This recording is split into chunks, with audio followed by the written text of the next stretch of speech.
Praise the lord. ఈరోజు దేవుని వాక్య భాగంలో నుండి హెబ్రోను క్యాలెండర్ వాక్య భాగంలో నుండి కీర్తనల గ్రంథం 18వ అధ్యాయం 46వ వచనాన్ని నేను చదువుతాను, గమనించండి. యెహోవా జీవం గలవాడు, నా ఆశ్రయ దుర్గమైన వాడు, స్తోత్రార్హుడు, నా రక్షణకర్త అయిన దేవుడు బహుగా స్తుతి నొందునుగాక. చూడండి ప్రియమైన వాళ్ళరా, ఈరోజు మనకి ఇవ్వబడినటువంటి వాక్య భాగంలో కీర్తనాకారుడు రచించినటువంటి భాగాన్ని మనం చదివి గమనించినట్లయితే ఏమని పలుకుతా ఉన్నాడు అని అంటే, భక్తుడైన కీర్తనాకారుడు, ప్రియమైన వాళ్ళరా, యెహోవా జీవము గలవాడు. ప్రియమైన వాళ్ళని గమనించండి, ఆయన జీవం కలిగినటువంటి దేవుడు, ఆయన సర్వాధికారం కలిగినటువంటి దేవుడు, ఆయన జీవించే లేక జీవింపజేసేటువంటి దేవుడు కనుక ఆయనలో జీవం ఉన్నది. కనుక ఆయన నామము స్తుతి నొందునుగాక అని పలుకుతా ఉన్నాడు. ఆ జీవం కలిగిన దేవుడు ఏం చేశాడు చూద్దామండి. అయితే మనము ఎవరమై ఉన్నాము? ఆయన జీవం గలవాడు, మనం ఎవరమై ఉన్నాము అని మనము దేవుని వాక్య భాగంలో నుండి ప్రియమైన వారులారా గమనించినట్లయితే చూడండి, యోబు గ్రంథంలో దేవుని వాక్య భాగంలో నుండి యోబు గ్రంథము పరిశుద్ధమైన బైబిల్ గ్రంథంలో నుండి 10వ అధ్యాయంలో మనం చూసినట్లయితే 10వ అధ్యాయము 9వ వచనాన్ని చదువుతాను, గమనించండి. జిగటగన మన్నుగానున్న నన్ను నీవు నిర్మించితివి, ఆ సంగతి జ్ఞాపకము చేసుకొనుము, నీవు నన్ను మరలా మన్నుగా చేయుదువా. కాబట్టి ప్రియమైన వాళ్ళరా, మనము జిగటగన మన్ను లాంటి వారము. కాబట్టి ప్రియమైన వాళ్ళరా, ఆయన జిగటగల మన్నుగా తీసుకొని ఆయన చేతులతో తన స్వరూపమందు చేసుకొని ఆయన మన నాసికా రంధ్రములలో జీవవాయువును ఓదగా మనము జీవించే వారముగా అయినాము అని అంటే, ప్రియమైన వాళ్ళరా, ఆ జీవం కలిగినటువంటి దేవుని ఆ జీవాన్ని మనలో ఊదుతూ వచ్చినప్పుడు మనము జీవం కలిగిన వారముగా ఉంటూ వచ్చాం కనుక ప్రియమైన వాళ్ళరా, అందుకనే జీవం గల దేవుడు అని మనము 46వ వచనం మొదటి లైన్లో చూస్తాం. మన దేవుడు జీవం గలవాడు అన్న విషయాన్ని మనం గుర్తు చేసుకోవాలి. అందుకనే జిగట మన్నుగా ఉన్నటువంటి మనలను కూడా జీవింపజేయగలిగినటువంటి దేవుడు ఆయనే. ఆ జీవం కలిగిన దేవుడే ప్రభు అయిన యేసుక్రీస్తు వారు. చూడండి ఇంకొక మాట, 46వ అధ్యాయము యెషయా గ్రంథము 8వ వచనాన్ని చూడండి. 46వ అధ్యాయము 8వ వచనాన్ని చదివినట్లయితే గమనించినట్లయితే చూడండి, నేను చదువుతాను. ప్రియమైన వాళ్ళ చూడండి, దీన్ని జ్ఞాపకము చేసుకొని ధైర్యముగా నుండి. గమనించండి, క్షమించండి, 64వ అధ్యాయం యెషయా గ్రంథం 8వ వచనం, యెహోవా నీవే మాకు తండ్రివి, మేము జిగట మన్ను, నీవు మాకు కుమ్మరి వాడవు, మేమందరము నీ చేతి పని అయి ఉన్నాము. కాబట్టి ప్రియమైన వాళ్ళ, మనం ఏమై ఉన్నామో దేవుని వాక్యం చెప్తా ఉంది. మనము జిగట గల మన్ను లాంటి వారమైన మనలను ఆ జీవం కలిగినటువంటి దేవుడు ఆ జీవాన్ని మనకు అనుగ్రహిస్తూ వచ్చినాడు. నరుని ఆత్మ యెహోవా పెట్టిన దీపము అని రాయబడి ఉన్నది. కాబట్టి ప్రియమైన సహోదరుడా, ప్రియమైన సహోదరి, ఈరోజు దేవుడు ఎలాంటి వాడో, మనము ఏమై ఉన్నామో అన్న విషయాన్ని మనం గమనించాం దేవుని వాక్యములో నుండి. కనుక దేవుడు జీవం కలిగిన వాడు, మనము జిగటి మన్ను లాంటి వారమైన మనలను ఆయన నిర్మించిన దేవుడుగా ఉన్నాడు. నిర్మించి మన నాసికా రంధ్రములో ఆయన జీవవాయువును ఊదినటువంటి వాడుగా ఉన్నాడు. ఆయనే జీవం కలిగిన దేవుడు. కాబట్టి ప్రియమైన వాళ్ళరా, ఆయన చూడండి, మనందరము ప్రియమైన వాళ్ళ జిగటమన్ను, అయితే దేవుడు జీవం కలిగిన వాడు. మనందరము ప్రియమైన వాళ్ళరా చేతి పని అయి ఉన్నాము. ఆయన మనకు కుమ్మరివాడుగా ఉన్నాడు. నన్ను నిర్మించిన దేవుడు ఆయన. అందుకని ఆయన జీవము గల దేవుడు గనుక చూడండి, అందుకని మనం ఆయనను స్తుతించాలి. యెషయా గ్రంథంలో చూడండి, యెషయా గ్రంథంలోనే 38వ అధ్యాయము చూడండి, 38వ అధ్యాయము 16వ వచనాన్ని నేను చదువుతాను. ప్రభువా, వీటి వలన మనుషులు జీవించుదురు, వీటి వలననే నా ఆత్మ జీవించుతున్నది. నీవు నన్ను బాగు చేయుదువు, నన్ను జీవింపజేయుదువు. కనుక ఆయన జీవింపజేసే దేవుడు. కాబట్టి ప్రియమైన వాళ్ళరా, ఆయన నామము స్తుతింపదగినది. అందుకనే మనం చూస్తే 46వ వచనంలో ప్రియమైన వాళ్ళ ఆ జీవం కలిగిన దేవుడు స్తుతి నొందునుగాక అని కీర్తనాకారుడు మరి మాట్లాడుతూ ఉన్నాడు. ప్రభువుని స్తుతిస్తూ ఉన్నాడు, ఆయనను గణపరుస్తూ ఉన్నాడు అన్న విషయాన్ని మనము కూడా జ్ఞాపకం చేసుకొని, మనము కూడా మంటివారమైన మనలను ఆయన జీవింపజేశాడు కనుక మనం కూడా ఆయన్ను స్తుతించాలి. ఈరోజు ఆయనను గణపరచాలి. ఆయన జీవమునిచ్చి నటువంటి దేవుడుగా ఉన్నాడు కనుక మనం ఆయన గణపరిచి ఆరాధించే వారంగా ఉండాలి. ఆ జీవం కలిగిన దేవుడు మనల్ని కూడా జీవింపజేస్తూ ఉన్నాడు కనుక మనము కూడా ఈరోజు మనందరము సజీవులుగా ఉండి సజీవుడైనటువంటి దేవుని సన్నిధిలో మనం నిలుచున్నాము అని అంటే ఆ జీవం కలిగిన దేవుని యొక్క కృప. కనుక ఆయన ప్రియమైన వాళ్ళరా స్తుతి నొందదగినటువంటి దేవుడు, స్తోత్రార్హుడు. రెండవదిగా గమనించండి ప్రియమైన వాళ్ళరా, రెండవదిగా మనం గమనించినట్లయితే చూడండి, దేవుని వాక్య భాగంలో నుండి ఇదే భాగంలో నుండి ఆయన నా ఆశ్రయ దుర్గమైన వాడు. చూసారా, చూడండి, ఆయన ఆశ్రయ దుర్గమైన వాడండి. ఆశ్రయ దుర్గం అంటే మీరు గమనించారా? చూడండి, ద్వితీయోపదేశకాండము చూద్దాం, 32వ అధ్యాయము. ద్వితీయోపదేశకాండము 32వ అధ్యాయములో 4వ వచనాన్ని చదువుతాను, గమనించండి.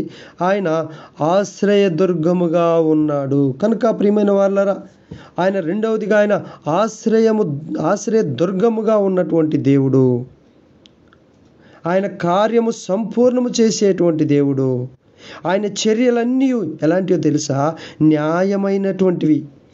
ఆయన కార్యములన్నీ ఎంతో అద్భుతమైనవి. ఆయన నిర్దోషి అయినటువంటి దేవుడు. ఆయన నమ్ముకొనదగిన దేవుడు కనుక ఆయన తప్ప నమ్ముకొనదగినటువంటి దేవుడు ఈ ప్రపంచంలో ఎవరు కూడా లేరు అన్న సత్యాన్ని మనం ఈ వాక్య భాగంలో మనం చూస్తూ ఉన్నాం. ఆయన నిర్దోషి అయిన దేవుడు, ఆయనలో ఏ దోషము లేదు అని చెప్పారు, ఎంతోమంది సాక్ష్యం ఇచ్చారు. కాబట్టి బైబిల్లోనే మనం చూస్తాం, పిలాతు భార్య ఆ నీతిమంతుడి జోలికి పోవద్దు అని చెప్పినప్పుడు యేసు ప్రభువారిని విడిపించాలని, నువ్వు మాట్లాడవా, నువ్వు మాట్లాడితే నేను నిన్ను విడిపిస్తాను అని చెప్తూ ఉన్నాడు. చూసారా, కనుక ఆయన నిర్దోషి అయిన దేవుడు, దోషము లేనటువంటి వాడు కనుక మనం ఆయన్ని నమ్ముకోదగిన దేవుడు. ఈరోజు చాలామంది దేవుళ్ళు కాని వాటికి మనం ఏం చేస్తూ ఉన్నామంటే దేవుళ్ళని మనం నమ్ముకుంటూ ఉన్నాం, మోసపోతూ ఉన్నాం. కాబట్టి ప్రియమైన దేవుని బిడ్డలారా, ఆయన నమ్ముకొనదగిన సహాయకుడు. నమ్ముకోవటానికి ఆయనే గొప్ప దేవుడు. ఆయన నీతిపరుడు, యథార్థవంతుడు ప్రియమైన వాళ్ళరా. కాబట్టి ఆయన మాత్రమే నమ్మదగిన దేవుడు కనుక అందుకనే 46వ వచనంలో, కీర్తన 18 46వ వచనంలో, నా ఆశ్రయ దుర్గమైన దేవుడు స్తోత్రార్హుడు. కనుక ఆయన ఆశ్రయ దుర్గముగా ఉండే దేవుడు కనుక భక్తుడు ఆయనకు స్తోత్రము చెల్లిస్తూ ఉన్నాడు. కనుక నీవు నేను మనందరం కూడా ఆ రక్షణ దుర్గమై ఉన్నటువంటి దేవుణ్ణి మహిమపరచాలి, ఘనపరచాలి, ఆరాధించాలి, మహిమపరచాలి అన్నటువంటి సత్యాన్ని మనం కీర్తనల గ్రంథం 18 46వ వచనంలో మనం చూసుకుంటా ఉన్నాం. రెండవది ప్రియమైన వల్ల ఆయన ఎలాంటి వాడంటే ఆయన దుర్గమై ఉన్న దేవుడు, ఆయన సంపూర్ణుడు, ఆయనలో ఇక ఏది కూడా కొరత లేదండి. ఆయన సంపూర్ణమైనటువంటి దేవుడు, ఆయన చర్యలన్నీ న్యాయమైనవి, ఆయనే నమ్ముకొనదగిన సహాయకుడు, ఆయన నీతిపరుడు. కనుక ప్రియమైన వాళ్ళారా, ఆయన స్తోత్రము నొందదగిన దేవుడు. కనుక ప్రియమైన వాళ్ళారా, మనము కూడా ఆ నీతిమంతుడైన దేవుణ్ణి, ఆ యథార్థవంతుడైనటువంటి దేవుణ్ణి ఈరోజు మనము కూడా ప్రభువుని ఆరాధిద్దాం, ఆయనకు స్తోత్రం చెబుదాం, ఆయనను మహిమపరుస్తాం. అందుకనే నన్ను గణపరచు వారిని నేను గణపరచదను అని వాక్యం రాయబడింది. కనుక నువ్వు గణపరచు ఈరోజు ప్రభువుని. ఇంకా నువ్వు అనేకమైన సందర్భాల్లో ఈ విధంగా నువ్వు గణపరచినటువంటి పరిస్థితిలో నువ్వు ఉన్నావేమో, ఈరోజు లే, దేవుని మందిరానికి వెళ్ళు, దేవుని స్తుతించు. జిగట మన్నుగా ఉన్న మనలను జీవింపజేసిన దేవుడు, అర్థమైందా? జీవం కలిగిన దేవుడు గనుక మొదటిగా ఆయన ఆశ్రయ దుర్గమైన దేవుడు. మనకు ఒకప్పుడు ఆశ్రయం లేనప్పుడు ఆయనే మనకు ఆశ్రయ దుర్గముగా ఉన్నాడు. మనకు రావాల్సిన పాప శిక్షను ఆయన భరించాడు కనుక ఆయన మనకు ఆశ్రయం, మనకు రావాల్సిన పాపములన్నీ ఆయన భరించాడు కనుక ఆయన మనకు ఆశ్రయ దుర్గముగా ఉన్నాడు. మనకును దేవునికి మధ్యలో, శత్రువుకి మధ్యలో ఆయన అడ్డుగా ఉన్నాడు, దుర్గముగా ఉన్నాడు. ప్రియమైన దేవుని బిడ్డలారా, ఆ దుర్గముగా ఉన్న దేవుణ్ణి నువ్వు ఎంతకాలం మరి మహిమపరచకుండా ఉంటావు? ఇంతవరకు నీవు మహిమపరుస్తూ ఉంటే దేవునికి మహిమ కలుగును గాక. ఇంకా నువ్వు మహిమపరచని విధానంలో నీవు ఉన్నావంటే ఈరోజైనా నీకు దుర్గముగా ఉన్నాడని మర్చిపోకుండా నీవు ఆ దుర్గముగా ఉన్నటువంటి దేవునికి స్తోత్రము చెప్పు. చూడండి, కనుక ఆయన స్తోత్రార్హుడైన దేవుడు. మూడవదిగా మనం గమనించినట్లయితే చూడండి, మూడవదిగా మనం చూస్తే 46వ వచనంలోనే ప్రియమైన వాళ్ళరా, నా రక్షణ అయిన దేవుడు బహుగా స్తుతి నొందునుగాక. చూసారా, ఆయన అంతేకాదు ప్రియమైన వాళ్ళరా, ఆయన ఎలాంటి వాడంటే మూడవదిగా ఆయన మన దేవుడు, సిద్ధపరిచినటువంటి రక్షణ మన కొరకు సిద్ధపరిచినటువంటి దేవుడు, రక్షణను సిద్ధపరిచిన దేవుడా ఆ దేవుడు, ఆ ప్రభు, ఆ రక్షకుడు, ఆ యేసు క్రీస్తు ప్రభువారు. చూద్దాం, అది కూడా చూడండి. కొత్త నిబంధనలో లూకాసు వార్త చూడండి 2వ అధ్యాయము 32వ వచనాన్ని గమనించినట్లయితే చూడండి, లూకాసు వార్త 2వ అధ్యాయము 32వ వచనాన్ని చూస్తే చూడండి, 32వ వచనం, నీ రక్షణ నేను కనులారా చూచితిని. ప్రియమైన వాళ్ళారా, చూడండి, ఆయన రక్షణను కలుగజేసే దేవుడు. ప్రియమైన వాళ్ళారా, చూడండి 30వ వచనంలో మనం చూస్తే, అన్యజనులకు నిన్ను బయలుపరచుటకు వెలుగుగాను, నీ ప్రజలైన ఇశ్రాయేలీయులకు మహిమగాను నీవు సకల ప్రజల ఎదుట సిద్ధపరచిన నీ రక్షణను నేను కనులారా చూచితిని. కనుక ఆయన రక్షణిచ్చే దేవుడు, పాపము నుండి, శాపము నుండి విడిపించి విమోచించి గొప్ప రక్షకుడుగా వచ్చాడు. అందుకనే ప్రియమైన వాళ్ళ మనం గమనించినట్లయితే ఆయన తన ప్రజలను వారి పాపము నుండి ఆయనే రక్షించును గనుక ఆయనకు యేసు అని పేరు పెట్టబడింది, తెలుసా? కాబట్టి ప్రియమైన వాళ్ళరా, ఆయన రక్షణ కలుగజేసే దేవుడు కనుక ఆయన బహుగా స్తోత్రము నందదగిన దేవుడు. ఎందుకని? రక్షణ కలుగజేసే దేవుడు కనుక. ఈనాడు ఎక్కడ రక్షణ లేదు మానవుడికి, కానీ యేసు ప్రభువులోనే గొప్ప రక్షణ ఉన్నది. చూడండి, ప్రియమైన కీర్తనల గ్రంథంలో చూడండి 27వ అధ్యాయంలో కూడా భక్తుడైన కీర్తనకారుడు మాట్లాడుతూ ఉంటాడు. చూడండి, కీర్తనల గ్రంథము 27వ అధ్యాయంలో ప్రియమైన వాళ్ళ గమనించినట్లయితే మొదటి వచనాన్ని పలుకుతాడు, యెహోవా నాకు వెలుగును రక్షణను అయి ఉన్నాడు. చూసారా, ఆయన నీకు వెలుగుగా ఉన్నాడు, మనందరికీ వెలుగై ఉన్నవాడు, రక్షణ కలుగజేసే దేవుడు. కాబట్టి ప్రియమైన వాళ్ళరా, నేను ఎవరికి భయపడుదును? మరి మనం మన రక్షకుడైన దేవునికే భయపడాలి, భయపడి ఆయన ఘనపరచాలి, ఆయన మహిమపరచాలి, ఆయన్ను మరి ఆత్మతో సత్యముతో ఈ ప్రభు దినమందు ప్రభువుని ఆరాధించే వారంగా ఉండాలి. ఆయన అంతేకాదు, ఆయన రక్షణై ఉన్న దేవుడు, వెలుగై ఉన్న దేవుడు, ఆయన ప్రాణ దుర్గమై ఉన్న దేవుడు. చూసారా ప్రియమైన వాళ్ళారా, ఆయన ఎలాంటి వాడో మన ప్రభువైన యేసుక్రీస్తు వారు వెలుగు అంటే చీకటిని తీసివేయగలిగినటువంటి దేవుడు. నీలో ఉన్న చీకటి అంటే పాపమును తీసివేసి పరిశుద్ధపరిచి రక్షణను అనుగ్రహించే దేవుడు. ప్రియమైన వాళ్ళ రక్షణ ఇచ్చే దేవుడు ఆయన. అందుకనే భక్తుడు అంటా ఉన్నాడు, నేను భయపడను, నా ప్రాణ దుర్గము అని అంటా ఉన్నాడు. చూసారా ఎంత గొప్ప దేవుడు అండి. ఇంకా మనం చూస్తే చూడండి, సామెతల గ్రంథం 14వ అధ్యాయంలో చూడండి. సామెతల గ్రంథం 14వ అధ్యాయంలో చూసినట్లయితే 26వ వచనంలో గమనించండి. 26వ వచనంలో గమనించండి. యెహోవాయందు భయభక్తులు కలిగి ఉండుట బహుధైర్యము పుట్టించును, అట్టి వారి పిల్లలకు ఆశ్రయస్థానము గలదు. యెహోవాయందు భయభక్తులు కలిగి ఉండుట జీవపు ఊట, అది మరణ పాశములలో నుండి విడిపించును. చూసారా ప్రియమైన వాళ్ళారా, ఆయన విడిపించే దేవుడు, మరణ పాశముల నుండి రక్షించే దేవుడు, ధైర్యమును కలిగించే దేవుడు, అట్టి వారి పిల్లలకు ఆశ్రయ దుర్గముగా ఉన్న దేవుడు, జీవపు మాటలు కలిగిన దేవుడు, మరణము నుండి విడిపించగలిగినటువంటి సర్వశక్తి కలిగినటువంటి దేవుడు. కాబట్టి బహుగా స్తోత్రము నొందదగిన దేవుడు ఆయనే మన ప్రభు అయిన యేసుక్రీస్తు వారు. కనుక ఈ దినమందు, ఈ ప్రభు దినమందు ప్రభువుని 3 అనుభవాల్లో మనం ప్రభువుని ఘనపరచాలి. 3 అనుభవాల్లో మనం ఆయనను స్తుతించాలి, ఆయనను మహిమపరచాలి. ఎందుకనంటే ఆయన జిగట మన్నుగా ఉన్నటువంటి మనలను మొదటిగా జీవింపజేసినటువంటి దేవుడు. రెండవది ఆశ్రయ దుర్గముగా ఉన్నవాడు కనుక ఆయన స్తోత్రార్హుడు. కనుక ఆయన మహిమపరచాలి, ఆయన ఘనపరచాలి. మూడవదిగా రక్షణకర్త అయి ఉన్నటువంటి దేవుడు.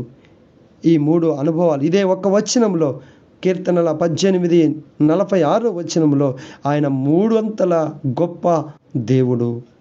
కనుక ఆ దేవుడు నిన్ను నన్ను జీవింపజేసి, జీవాన్నిచ్చి, రక్షించి, ఆశ్రయదుర్గముగా ఉండి మనలను విడిపించినటువంటి గొప్ప విమోచకుడైనటువంటి దేవుడు మన ప్రభు అయిన యేసుక్రీస్తు వారు. కనుక ఆయనను స్తుతించి, ఆయనను ఘనపరిచి, ఆయనను ఆరాధించాలి అన్నటువంటి విషయాన్ని మనము పరిశీలన చేసుకొని, ఆ ప్రభు ఏమై ఉన్నాడో, మనమేమై ఉన్నామో మనం ఎరిగిన వారమై ఆ ప్రభువుని ఆత్మతో సత్యముతో ఆరాధించుటకు దేవుడు మనలందరినీ సిద్ధపరచబడునుగాక. ఆమేన్. ప్రార్థన చేసుకుంటాం. ప్రేమగల తండ్రి, పరిశుద్ధుడు అయిన దేవానికి స్తోత్రాలయ్యా. మీ అపారమైన ప్రేమను బట్టి నీకు స్తోత్రాలు చెల్లించుకుంటున్నాం. నమ్మదగిన దేవుడవు, వాగ్దానం చేసి నెరవేర్చే దేవుడవు గనుక మా ప్రార్థనలన్నీ మీరు ఆలకించండి. నీ ప్రియులు కోరినటువంటి ప్రార్థనల కొరకు ప్రార్థిస్తుండగా సహాయించండి. బ్రదర్ అశోక్ కుమార్ కొరకు ప్రార్థిస్తున్నాం. మేరీ జాయింట్ ప్లాట్ కొరకు ప్రార్థిస్తున్నాం. ప్రభా సహాయం చేయండి. మంచి రేటు పలుకున్నట్లుగా కృప చూపించమని ప్రార్థిస్తున్నాం. సహాయం చేయండి దేవా. అలాగే పాప బాబు చదువు కొరకు ప్రార్థిస్తున్నాం. సహాయం చేయండి. అలాగే నాయన తండ్రి రక్షణ కొరకు కూడా ప్రార్థిస్తున్నాం. కృప చూపించండి నాయన. అలాగే నాయన ఫ్యామిలీ సమస్యల కొరకు ప్రార్థించమని కోరారు.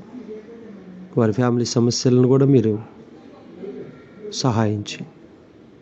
ఆర్థిక పరిస్థితుల్లో తోడు ఉండండి. ఈ విధంగా నాయన నీ ప్రియులు ఇంకా ఎవరైతే ప్రార్థన మనవులు ఆశపడుతున్నారో, చూస్తున్నారో వారందరినీ జ్ఞాపకం చేసుకొని దీవించి వారి అవసరతలక్కలన్నీ క్రీస్తు యేసు మహిమలో ప్రతి అవసరతను అక్కను తీర్చమని కోరుకుంటూ మీ ఘనమైన నామాన్ని బట్టి స్తోత్రాలు చెల్లించుకుంటూ యేసు ప్రభు వారి పరిశుద్ధ నామం పేరిట కృతజ్ఞతాస్తుతులు మీకే సమర్పించుకుంటూ యేసయ్య నామంలోనే అడిగి వేడుకొని ప్రార్థిస్తున్నాము తండ్రి. ఆమేన్. Praise the lord.